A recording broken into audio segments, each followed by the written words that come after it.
hammer slipped from Eli's hand, clattering against the hardwood floor of his new home in Raleigh, North Carolina. As a sharp knock echoed from the front door, his heart raced, not from the noise, but from the weight of the past week. A new city, a new house, and the ghost of a life he'd left behind in Seattle. He wasn't ready for visitors, but fate didn't care. Eli, 28, wiry with dark curls and eyes that carried too much history, wiped sawdust from his hands and opened the door. Standing there was a stranger, broad-shouldered, with tousled blonde hair and a hesitant grin that seemed to apologize for existing. "Hey, I'm Nate, from next door," the man said, his voice low and warm, like a campfire on a chilly night. "I'm fixing a shelf. You got a drill I could borrow?" Nate, 29, had the kind of rugged charm that made people double-take. Sun-freckled skin, a short beard, and green eyes that seemed to see right through you. Eli felt a jolt like static electricity, but he chalked it up to nerves. Yeah, sure. Come in," he mumbled, stepping aside. The house was a mess. Boxes half unpacked, tools scattered across the living room, but Nate didn't seem to notice. He followed Eli to the garage, his boots thudding softly on the floor. As Eli rummaged through a toolbox, Nate leaned against the workbench, scanning the space. "Just moved in, huh? Raleigh's a good spot. Quiet, but not too quiet."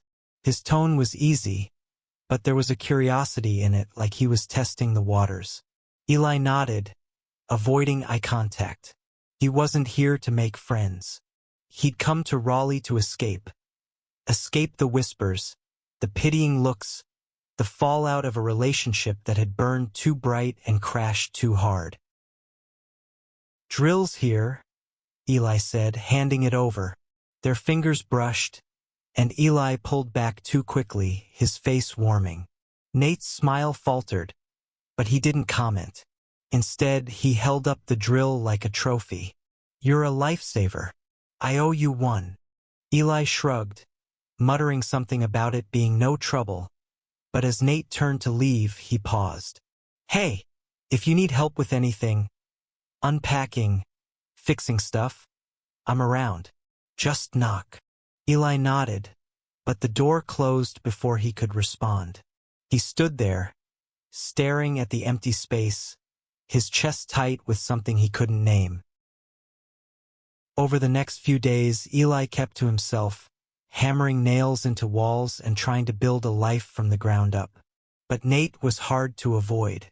Their backyards shared a low wooden fence, and Nate was always out there, mowing the lawn, tinkering with a motorcycle, or tossing a ball for his scruffy dog, Juno.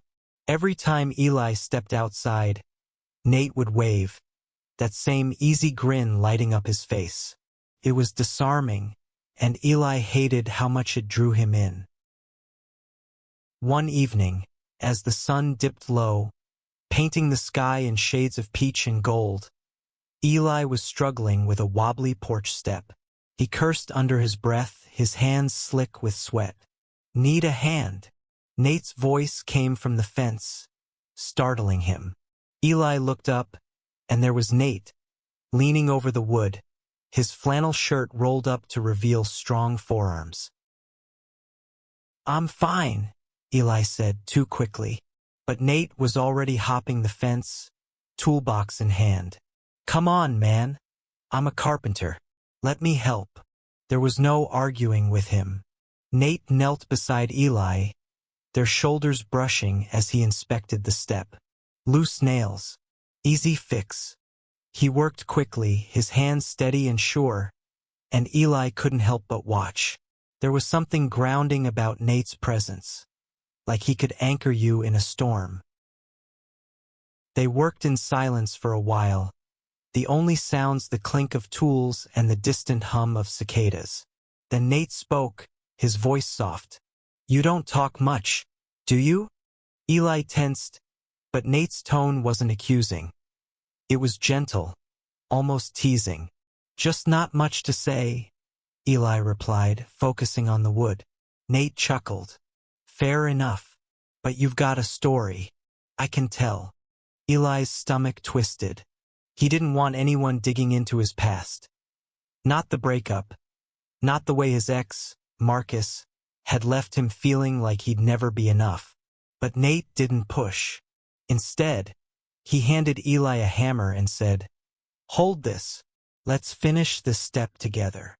As they worked, the tension in Eli's shoulders eased.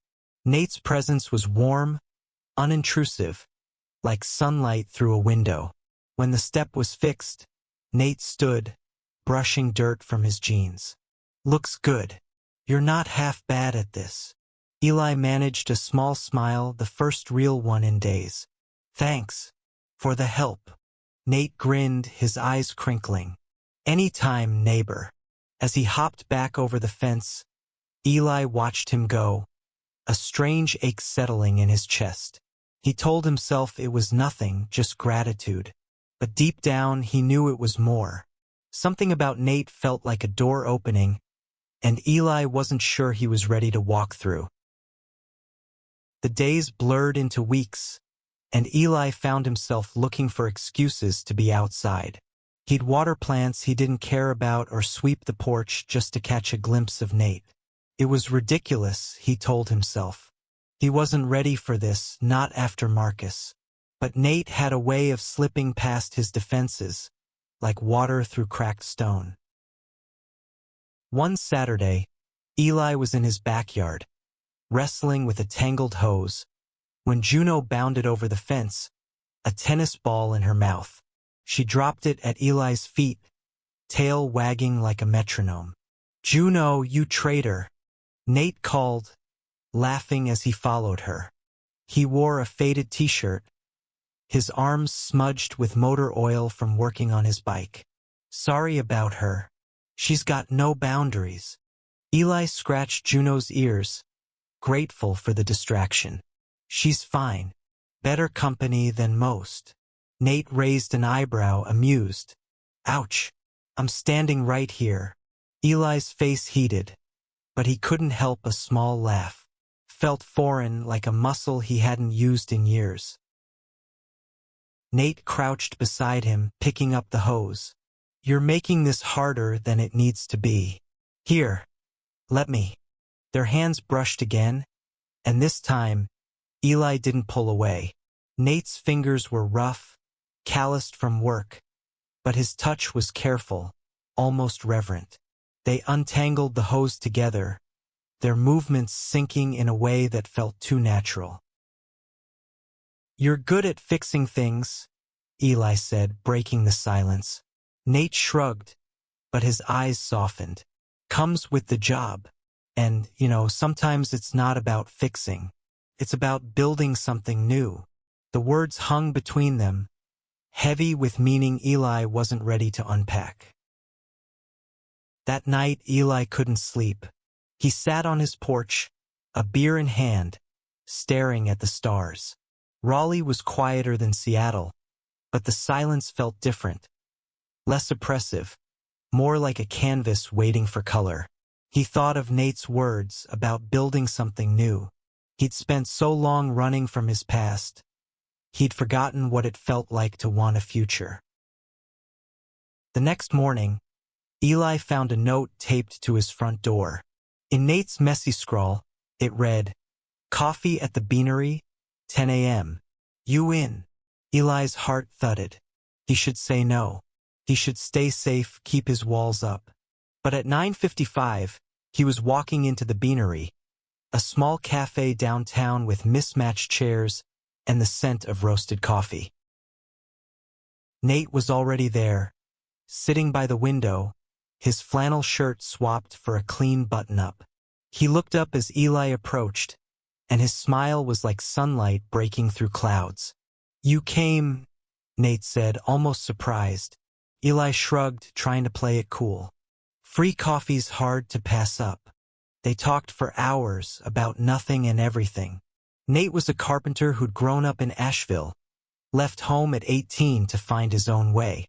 He didn't talk about family, and Eli didn't ask. Eli shared bits of his own story, Seattle, his job as a graphic designer, the way he'd always felt like he was searching for something he couldn't name. He didn't mention Marcus, and Nate didn't pry.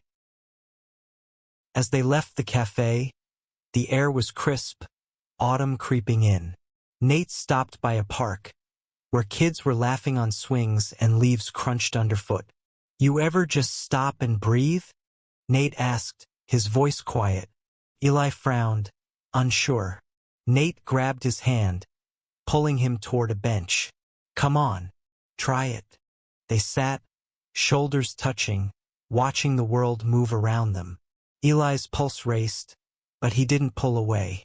Nate's hand was warm, steady, and for the first time in months, Eli felt like he could breathe. "This is nice," he admitted, barely above a whisper. Nate turned to him, his green eyes searching. "Yeah, it is." The coffee dates became a ritual.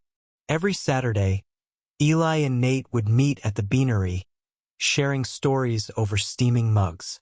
Eli learned Nate's laugh could light up a room, and Nate discovered Eli's dry humor, hidden beneath layers of caution. But with every moment they spent together, Eli's fear grew. He'd been here before, falling too fast, trusting too much only to be left broken. One evening, Nate invited Eli over for dinner. His house was small but warm, with wooden furniture he'd built himself and photos of places he'd traveled. Mountains, beaches, cities Eli had never seen. "You made all this?" Eli asked, running his hand over a polished oak table. Nate nodded, a little shy. "Yeah, keeps my hands busy and my head quiet." Dinner was simple: grilled chicken, roasted vegetables, and a bottle of wine.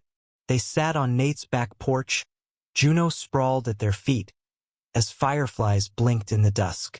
The conversation turned personal, and Eli's guard slipped.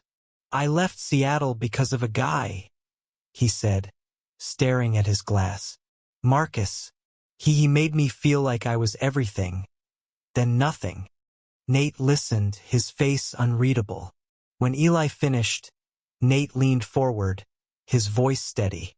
"I'm sorry. That sounds like hell. But you're here now. That's something." Eli met his gaze, and for a moment the world felt small. Just the two of them, the night, and the weight of words unspoken. Then Nate's hand found Eli's, resting on the table. "I'm not him," Nate said softly. Eli's throat tightened. He wanted to believe it, but fear clawed at him. He pulled his hand away, standing abruptly. "I should go," he mumbled, fleeing before Nate could stop him. For days Eli avoided Nate. He ignored the waves, the knocks, the notes slipped under his door. But the silence was suffocating, and every creak of the house reminded him of Nate's laughter. He hated himself for running, but he didn't know how to stop. One rainy afternoon, Nate showed up at Eli's door, soaked to the bone. "You can't keep doing this," Nate said, his voice firm but not angry. "You don't get to shut me out without a reason." Eli's chest ached. "I'm scared," he admitted, his voice breaking. "I don't know how to do this again." Nate stepped closer, rain dripping from his hair. "Then let's figure it out together." "I'm not going anywhere." Eli wanted to argue, to push him away, but Nate's eyes held him, steady, unwavering. Before he could think, Eli closed the distance, their lips meeting in a kiss that tasted of rain and promise. It was tentative at first, then desperate, like they'd both been holding their breath for too long. When they pulled apart, Eli was trembling, but Nate's arms were around him, solid and warm. "We'll take it slow," Nate whispered. Eli nodded, tears mixing with the rain on his face. For the first time, he felt like he could try. Taking it slow wasn't easy. Eli's instincts screamed to run, but Nate was patient, showing up with coffee, helping with small projects, or just sitting with Eli in silence. They'd walk Juno through the park, their hands brushing, and each touch felt like a step towards something real. But the past wasn't done with Eli. One evening, as they sat on Eli's couch watching a movie, his phone buzzed. A text from Marcus. In Raleigh for work. Can we talk? Eli froze, his heart pounding. Nate noticed, his brow furrowing. You okay? Eli forced a smile, shoving the phone in his pocket. Yeah, just spam. But Marcus wasn't spam. He was a storm, and he blew into town the next day, showing up at Eli's door unannounced. Marcus was 30, tall, with sharp cheekbones and a charm that could disarm anyone. Eli, he said, his voice smooth as ever. You look good. Eli's stomach churned. He wanted to slam the door, but his feet wouldn't move. What do you want? Eli asked, his voice tight. Marcus stepped closer, his eyes soft with regret. I messed up. I know that. I miss you. The words hit like a punch, reopening wounds Eli thought had healed. Before he could respond, Nate appeared in the backyard, carrying a bag of groceries for dinner.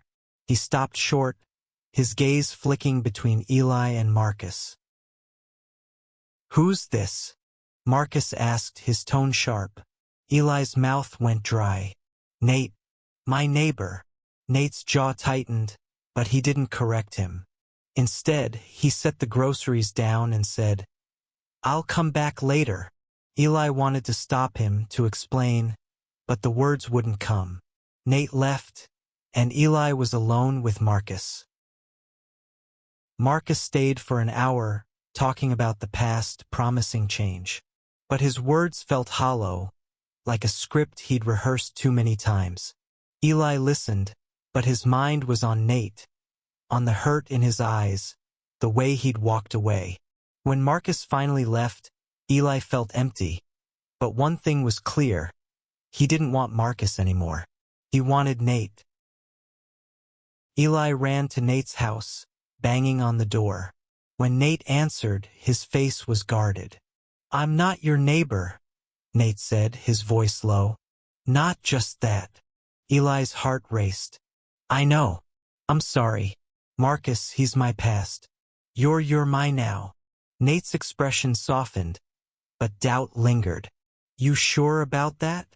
Eli took a deep breath, stepping closer. I'm sure. I choose you.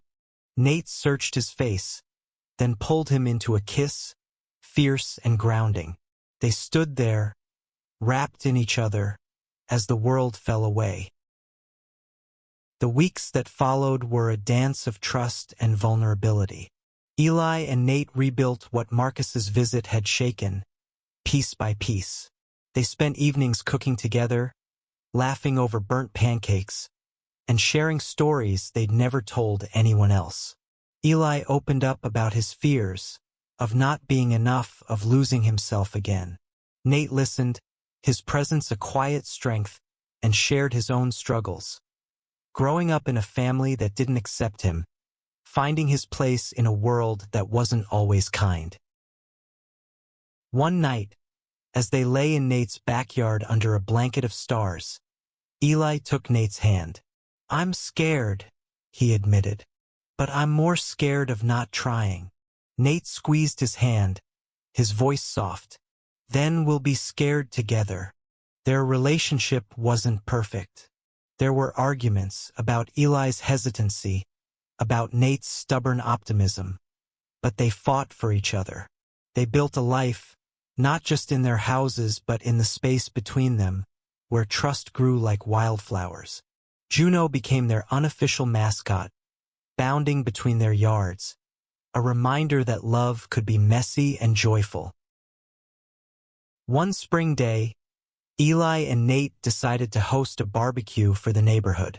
The backyard was alive with laughter, music, and the smell of grilled burgers.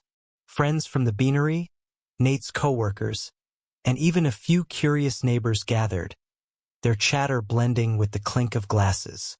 Eli stood by the fence, watching Nate flip burgers, his face lit with that same easy grin that had drawn Eli in months ago. A neighbor, an older woman named Clara, approached Eli. "You two are good for each other," she said, her eyes warm. "Love like that, it's rare." Eli's throat tightened. He looked at Nate, who caught his gaze and winked, and felt a truth settle in his bones. This was home. As the sun set, casting a golden glow over the yard, Eli pulled Nate aside. They stood by the fence, the same one where Nate had first offered to help, where a small sign now read, "Love finds a way."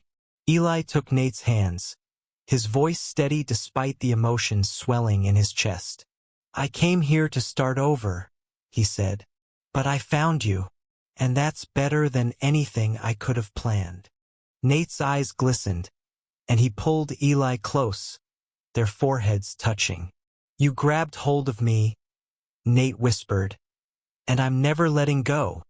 They kissed, slow and sure, as the world spun on around them. It wasn't a fairy tale, it was better. It was real, flawed, and theirs. In that moment, Eli knew love wasn't about being fearless. It was about choosing to stay, to build, to trust, even when it hurt. And with Nate by his side, he was ready to keep choosing every single day.